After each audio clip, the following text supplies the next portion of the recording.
This is Genesis chapter 4 and verse number 7. I'll read first to you what you have in the King James translation. Yes, sir.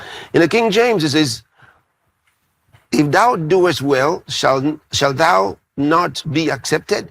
And if thou doest not well, sin lieth at the door, and unto thee shall be his desire, and thou shalt rule over him.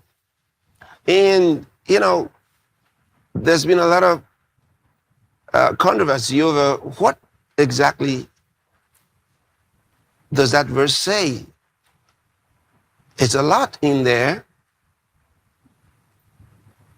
and it gets really confusing.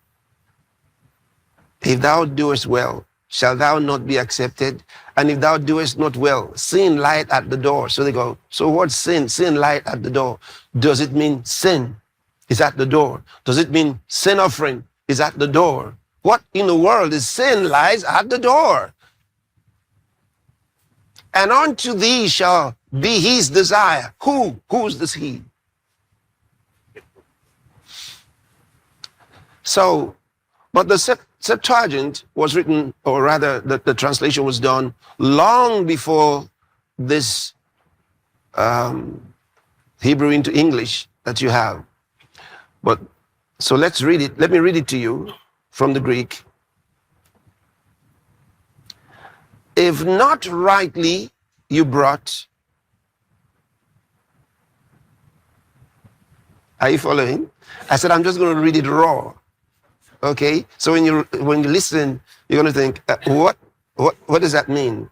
Okay, if not rightly you brought, rightly but not divided, you sinned.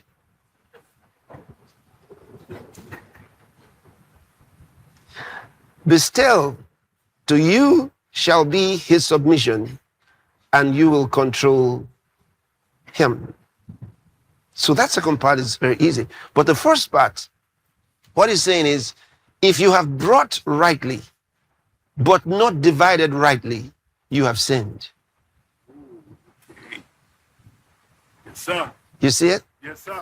For example, you're supposed to give your tithe.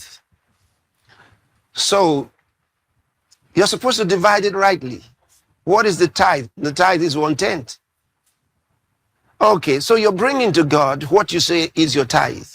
He says, yes, you have brought the tithing correctly, yes, that you're bringing a tithe, but you didn't divide correctly. Yes, sir. Because this is not your tithe. Yes, sir. You see it? So that's what he was saying. And the King James translators and lots of other translators didn't get that. He was talking about dividing rightly. So he says, you brought rightly, but didn't divide rightly. And so he says, you sinned. So that's what he said to Cain. All right. So